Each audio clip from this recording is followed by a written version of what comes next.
Today I'm back with another build guide that is extremely easy to play and is extremely strong. It reaches 30k DPS with just a single button press. It's absolutely insane.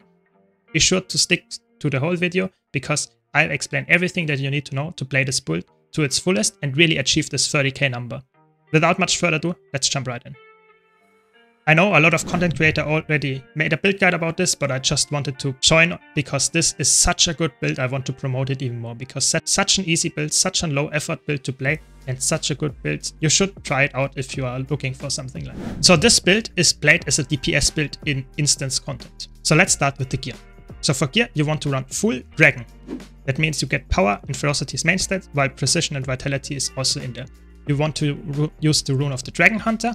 And you want to run full weapons and trinkets, full dragon, but with the exception of the leggings. The leggings should be assassin.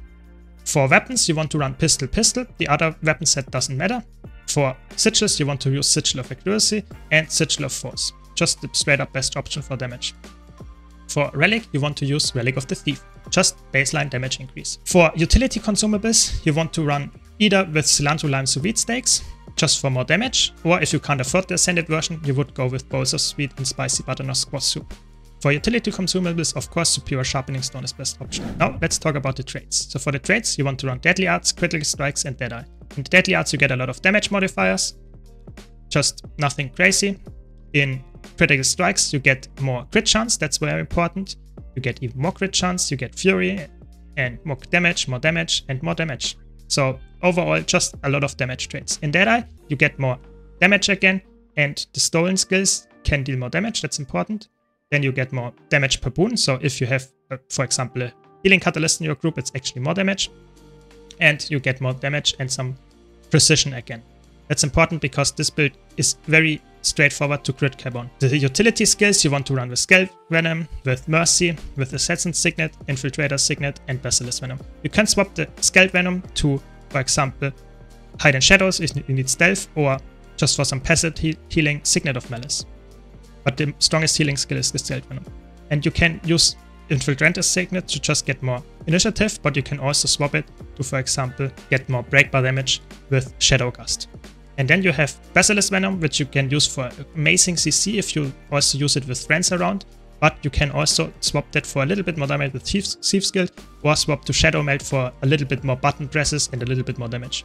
But the most important part is that you use pistol and use your 3 skill of cooldown, and you can do that actually by pressing Control and mouse right to actually set this up as doing it your auto attack. So your character, when you have an enemy targeted and start attacking them, this will be the auto attack instead this one. Because of this unload skill, you deal a lot of damage, and in every attacks of this skill hit, you will get initiative back. And that means with the baseline initiative regeneration that you can spam this if you hit all the things without any cooldown. You will just spam it all the time, and that just leads to this 30k number. And very important that you also use your Deadeye's mark, because this will also increase the damage. So those 2 buttons, or only this button actually you have to press, because this one presses itself automatically. So you always use the Deadeye's mark of cooldown and just let the unload kill the enemy. Very straightforward, nothing crazy to do.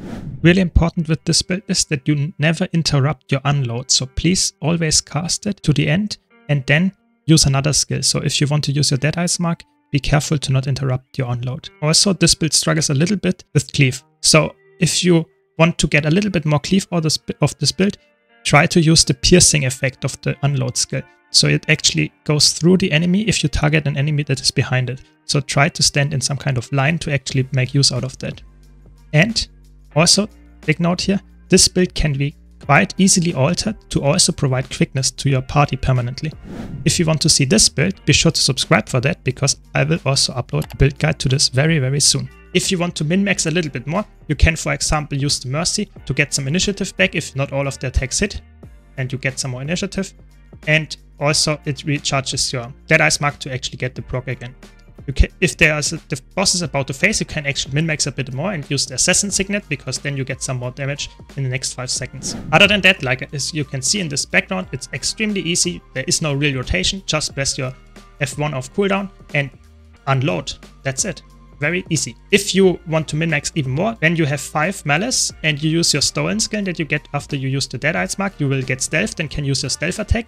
That's a little bit of a DPS increase, so you can use your actual auto attack if you want to deal a little bit more damage. This build is extremely easy to play, it's extremely fun, and it can deal with mechanics very easily as well, because you are ranged, you are power built. It's very nice actually, and you can see it's actually quite impressive how often you actually are top DPS with such a, let's say, low benchmark number, but because it's so easy, you can actually, I don't know, cook something while you actually kill the boss, because it's just doing it without touching your keyboard. It's really, really good. So I hope you enjoyed this quick guide. If you did, be sure to leave a like and subscribe for more content like this. Thanks a lot for watching. Thanks to my supporters on YouTube, Twitch, and Patreon. Thanks Malice. Thanks Lane. I hope to see you all in the next video.